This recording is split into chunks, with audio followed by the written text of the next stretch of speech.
अस्सलाम वालेकुम नाज़रीन, हाईटेक न्यूज के खबरनामे में आपका खैर मकदम है। मैं हूं नेहा खान। नजर डालते हैं आज की अहम खबरों पर। ज्ञानवापी केस में इलाहाबाद हाई कोर्ट का फैसला, मुस्लिम फरीक की तमाम दरख्वास्तें मुस्तरद कर दी गईं। इलाहाबाद हाई कोर्ट ने उत्तर प्रदेश के वाराणसी में वाक़ काशी विश्वनाथ ज्ञानवापी जमीन की मिल्कियत तनाज़ा केस में इस मंगल को अपना फैसला सुनाया।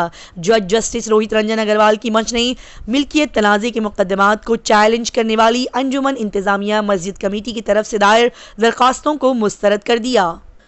अदालत ने कहा कि ये मुकदमा मुल्क की दो बड़ी बरादरियों को मुतासिर करता है। हम ट्रायल कोर्ट को 6 महीने के अंदर केस का जल्द फैसला करने की हिदायत देते हैं।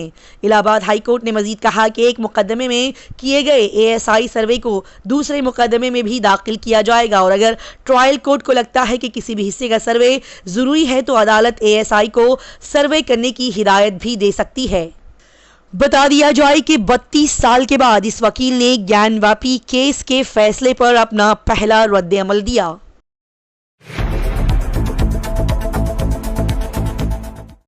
एक शख्स चकमा देकर बार बार ट्रैफिक कवानीन की खिलाफ वर्जी करता था। 1,34,000 रुपये का उसे चालान जारी किया गया और उसका स्कूटर भी जब्त कर लिया गया।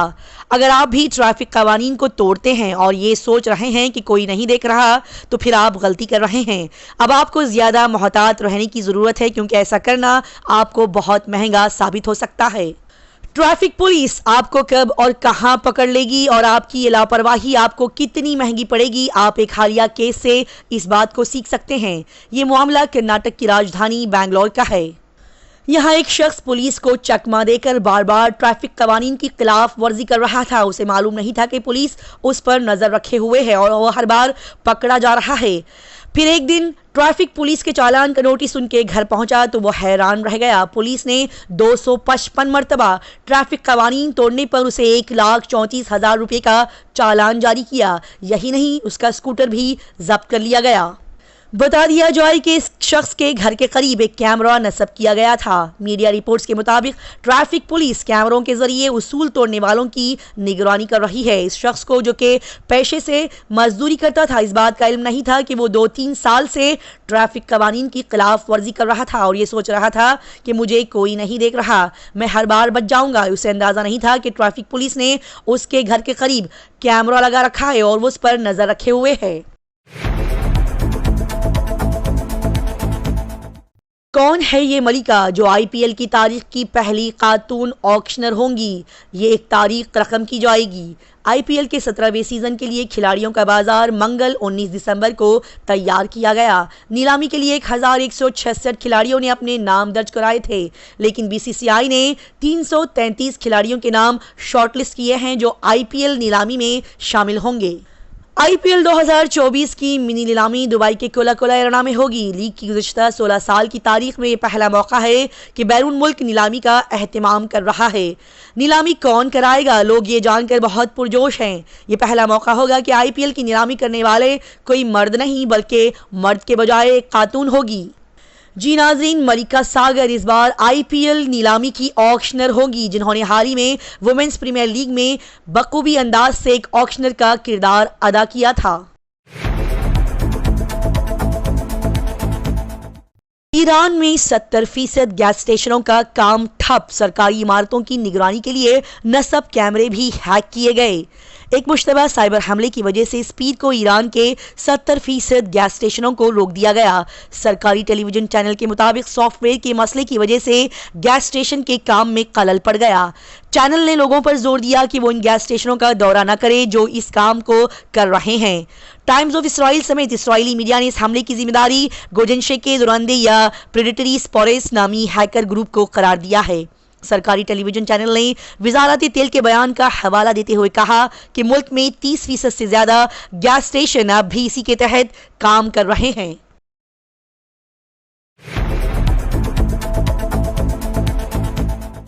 दाऊद इब्राहिम अभी भी जिंदा है या मर गया? पाकिस्तानी खातून सहाफ़ी ने सनसनीखेज दावे किए। मुंबई हमलों के मास्टरमाइंड दाऊद इब्राहिम को जहर दिए जाने की खबर के बाद सोशल मीडिया पर तरह तरह के दावे किए जा रहे हैं। दरअसल कि दाऊद इब्राहिम जिंदा है या मर गया पता नहीं, लेकिन ये सवाल सोशल मीडिया पर बहस का एक बड़ा मुद्दा बन गया है। उधर पाकिस्तानी खातून सहाफ़ी आरजू काज़मी ने कई सनसनीखेज दावे किए हैं। एक न्यूज़ चैनल को दिए गए इंटरव्यू में पाकिस्तानी सहाफ़ी आरजू काज़मी ने कहा कि पाकिस्तान दुनिया की नज़रों में अपना इमेज बेहतर करने के लिए ऐसा कर सकता है जिसमें दाऊद इब्राहिम को खत्म करना या कत्ल करना भी शामिल हो। पाकिस्तानी सहाफ़ी का कहना था कि पाकिस्तान में माजी में टारगेट किलिंग के कई वाक़यात हुए हैं, लेकिन अब लोग पूछ रहे हैं कि ऐसी दहशतगर्द तंजीमों को चलाने वाले रहनुमाओं को कब कत्ल किया जाएगा।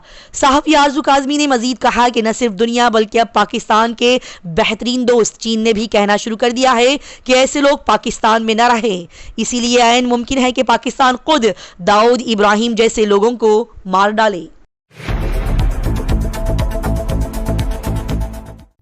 तमिलनाडु में शदीद शोर और हंगामा। हिंदुस्तानी फजाइया ने शदीद बारिश में फंसे लोगों की जान बचाई। तमिलनाडु के कई अजला में मुसलसिल मौसलाधार बारिश ने रियासत में ज़बरदस्त तबाही मचाई है। शदीद बारिशों के बाद खेत, सड़कें, रिहायशी इलाके और पुल ज़ेर-आब आ गए हैं। बता दिया जाए कि हिंदुस्तानी फजाइया के हेलीकॉप्टर शदीद बारिशों के दरमियान तमिलनाडु में इंसानी इमदाद और आफात से निपटने के मिशन में बेहतरीन अंदाज में लोगों की मदद कर रहे हैं। ये भी बता दिया जाए कि हिंदुस्तानी फजाइया के जरिए हाल ही में एक हामिला खातून और एक 1.5 साल की छोटी बच्ची समेत 4 अफराद को बचा लिया गया और बाहिफाजत उन्हें मदुराई पहुंचाया गया।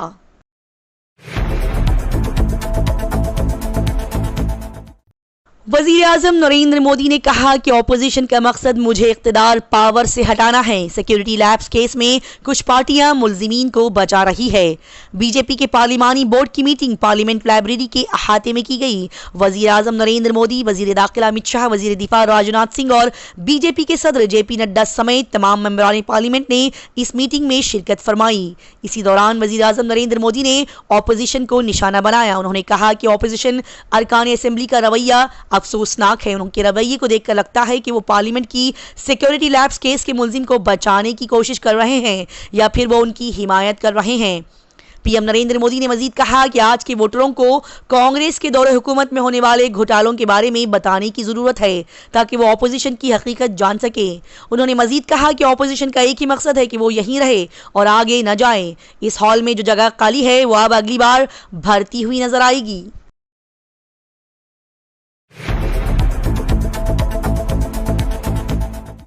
यूपी में शादी के बाद तालीम हासिल करने के बाद एक बीवी को नौकरी मिल गई। फिर वो अफसर बनते ही उसके रंग ढंग बदल गए। उसने अपने ही शौहर को साथी मुलाजिम से पिटवाया। यूपी के हमीरपुर जिले में तैनात खातून अफसर के शौहर ने अपनी बीवी पर संगीन इल्जामात लगाए हैं। खातून एक ब्लॉक में तैनात है जबकि शौहर प्रोफेसर है। शौहर का इल्जाम है कि उसकी बीवी का किसी दूसरे शख्स से इश्क चल रहा है। शौहर ने बताया कि जब वो ब्लॉक में उससे मिलने गया तो उसने उसे अपने साथी मुलाजिम से पिटवाया। मेरा दोस्त भी इसी ब्लॉक में काम करता है और वो दर्जा चहारुम का मुलाजिम है। प्रोफेसर शौहर का कहना है कि बीवी उसे अपनी 3 साला बेटी से भी मिलने नहीं दे रही है। गुज़िश्ता रोज़ यानी कि 19 दिसंबर जब वो अपनी मां के साथ अपनी बेटी से मिलने आया तो उसकी बीवी के साथ ही मुलाजिम ने उसे ज़दोकोब किया। ये मामला थाने पहुंच गया जहां पुरअमन में खलल डालने पर आशिक को हिरासत में लेकर उस पर चालान काट दिया गया।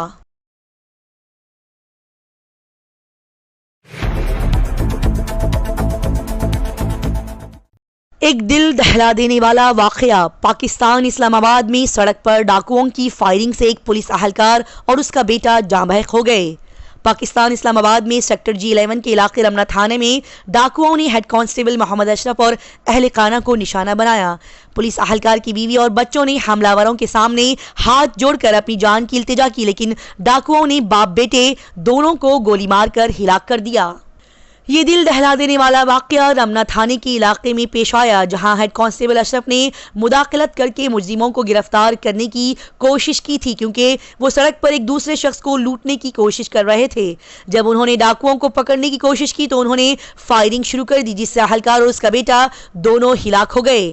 इन वीडियोस और तस्वीरों में देखा जा सकता है कि पुलिस अहलकार की बीवी और बच्चे चीख रहे हैं और डाकुओं के सामने हाथ जोड़कर हेड कांस्टेबल मोहम्मद अशरफ की जान की भीख मांग रहे हैं, लेकिन मुल्जिमान ने बाप बेटे दोनों को गोली मारकर उनका कत्ल कर दिया।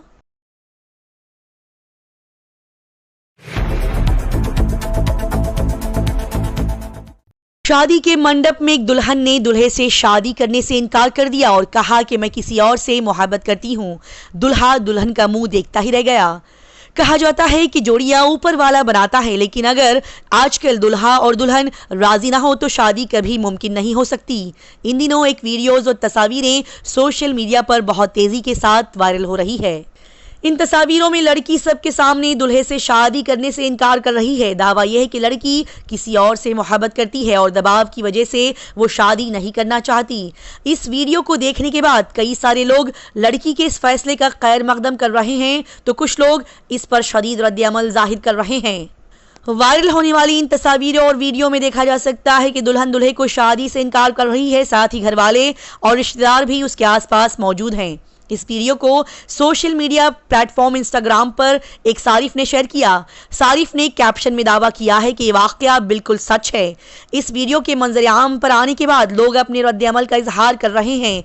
इस वीडियो को अब तक 40 लाख से ज्यादा लोग देख चुके हैं। साथ ही इसे तेजी के साथ शेयर भी किया जा रहा है।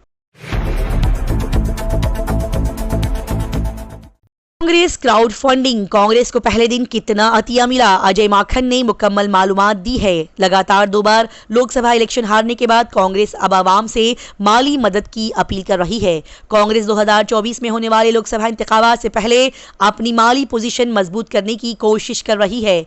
ऐसे में पार्टी ने स्पीड से ऑनलाइन चंदा जमा करने के लिए मुल्क के लिए चंदा मुहिम शुरू की है। इस मुहिम की मदद से कांग्रेस पार्टी फंड के लिए मुल्क के लोगों से चंदा इकट्ठा कर रही है। इसी सूरत हाल में पार्टी को डोनेट फॉर देश मुहिम के पहले दिन कितना चंदा मिला, ये जानकारी कांग्रेस लीडर अजय माखन ने दी है। बता दिया जाए कि इस पीर की सुबह कांग्रेस सदर मल्लिकार्जुन खड़गे ने 2024 के लोकसभा इंतखाबात से पहले पार्टी के लिए डोनेट फॉर देश क्राउड फंडिंग मुहिम का आगाज किया था, जिसके बाद रात को कांग्रेस लीडर अजय माखन ने कांग्रेस पार्टी के लिए चंदा देने वाले तमाम लोगों का दिल से शुक्रिया अदा किया और बताया कि 47,587 डोनर्स ने मिलकर कांग्रेस को पहले 8 घंटों में 1.6 करोड़ रुपये से ज्यादा की रकम डोनेट की है। शादी के दौरान दिल का दौरा पड़ने से दुल्हा मौके पर जाँ बहक हो गया। इन दिनों हार्ट अटैक से मुतालिक कई सारी वीडियोस सामने आ रही हैं। किसी को खाना खाते हुए अटैक आ जाता है तो कोई डांस करते हुए नीचे गिर जाता है और कहीं जिम में अचानक हार्ट अटैक की बात कोई जान की बाजी हार जाता है।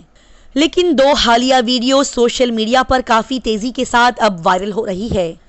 एक का ताल्लुक हिंदुस्तान से है और दूसरा पाकिस्तान से। दोनों सूरतों में एक शख्स बैठे बैठे दिल का दौरा पड़ने से मर जाता है। ये सियालकोट की वीडियो पाकिस्तान से वायरल हो रही है, जो सियालकोट में एक शादी की बताई जा रही है। एक रिपोर्ट के मुताबिक सियालकोट की तहसील डस्के की ये वीडियो है। इस वीडियो और तस्वीरों में दुल्हा और दुल्हन एक सोफे पर बैठे नजर आ रहे हैं। घर वाले भी उनके इर्द गिर्द बैठे हैं। खुशी का माहौल है और सब हंस रहे हैं और मुस्कुरा रहे हैं और अचानक उनकी खुशी गम में बदल जाती है। दुल्हे को अचानक से हार्ट अटैक आ जाता है और उसके बाद उसकी जान चली जाती है। इसी के साथ हाईटेक न्यूज खबरनामा इख्तिताम को पहुंचता है। अल्लाह हाफिज।